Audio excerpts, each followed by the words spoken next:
Episode की शुरुआत में हमें एक हेडक्वार्टर को दिखाया जाता है जहां पर खतरे का अलार्म बज रहा होता है और वहीं पर हमें एक लड़की को दिखाया जाता है जिसका नाम शुआनमिंग होता है। वो इस सारे मामले को मॉनिटर कर रही थी और वो देख रही होती है कि वहां पर क्या हलचल हो रही है। जिसके बाद हमें दिखाया जाता है कि स्पेस से कुछ बहुत ही पावरफुल एनर्जी सीधा अर्थ की तरफ आ रही होती हैं। तो शुआनमिंग का असिस्टेंट उसे आकर बताता है कि कुछ बहुत ही पावरफुल एनर्जी सीधा जमीन की तरफ आ रही हैं और मैं आपसे परमिशन लेने के लिए आया हूं ताकि हम लोग अपने सैटेलाइट से उन्हें मॉनिटर कर सकें। तो शुआनमिंग उसकी रिक्वेस्ट को अप्रूव कर देती है। जिसके बाद हमें दोबारा से वो पावरफुल एनर्जीज दिखाई जाती हैं जो कि अर्थ के बिल्कुल करीब आ चुकी थी और वो अर्थ के एनवायरनमेंट में दाखिल होने वाली थी।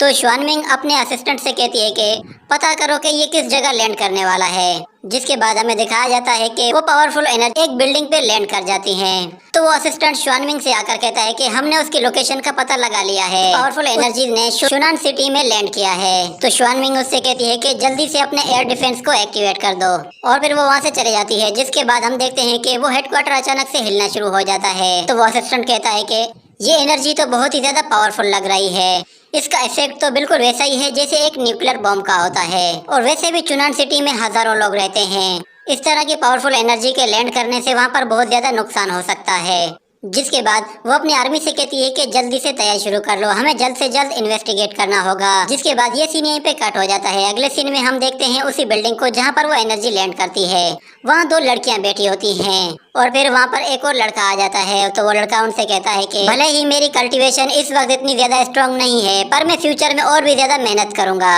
तो वो दोनों लड़कियाँ खड़ी हो जाती हैं और उसे कहती हैं कि तुम्हें कुछ भी कहने की जरूरत नहीं है, बस तुम एक बात हमेशा याद रखना कि कल्टीवेशन कोई ऐसी चीज नहीं है जिसे रातों रात हासिल किया जा सकता है। इसके लिए बहुत ज्यादा मेहनत करनी पड़ती है और इसमें बहुत टाइम लगता है और तुम अभी सिर्फ बेसिक लेवल में हो, तुम्हें और भी ज्यादा कल्टीवेशन की जरूरत है।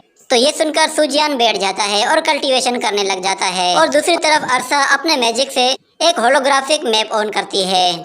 तो उसे पता चलता है कि उन लोगों को हर जगह तलाश किया जा रहा है। तो वो कहती है कि शायद हमारी ब्रीथ की वजह से उन लोगों ने हमें डिटेक्ट कर लिया होगा।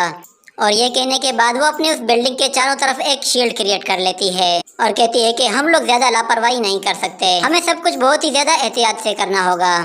जिसके बाद अरसा कहती है कि एंसेस्ट्रल बैंड बहुत ही ज्यादा सेंसिटिव है, अगर एक मर्तबा भी किसी ने इसे डिटेक्ट कर दिया तो हम लोग यहाँ पे हमेशा के लिए लॉक हो जाएंगे।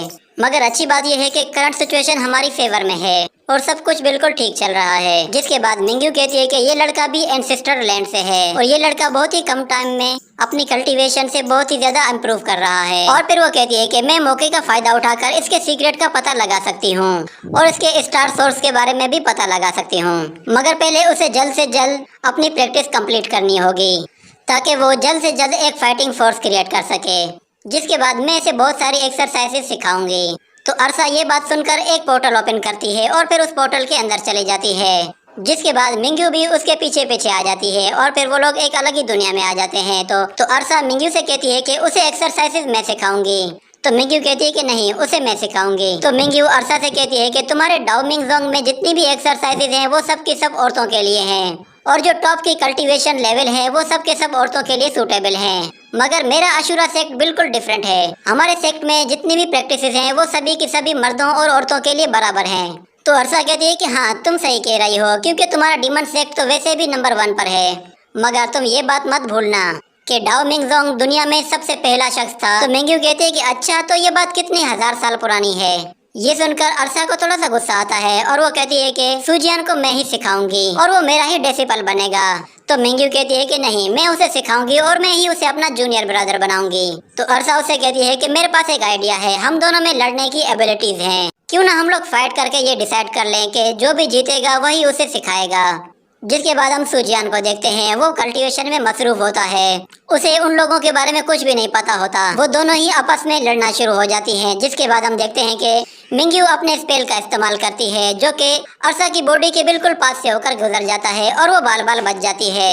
जिसके बाद अरसा उस पर अपने पैरों से अटैक करती है मगर मिंग्यू उसे डॉज कर लेती है और इस तरह इन दोनों की फाइट शुरू हो जाती है। तो मिंग्यू पहले उस पर अटैक करती है तो अरसा डॉज करती है, तो अरसा अगर अटैक करती है तो वो उसे डॉज करके पीछे हटा देती है। दोनों ही बहुत ही पावरफुल थे और दोनों की लड़ाई बराबरी की हो रही थी। जिसके बाद हम देखते हैं कि मिंग्यू अरसा को पीछे हटा देती है तो अरसा को गुस्सा आ जाता है और वो अपनी स्वॉर्ड निकाल लेती है। तो ये देखकर मिंग्यू भी अपने बहुत सारे स्पेल्स का इस्तेमाल करती है।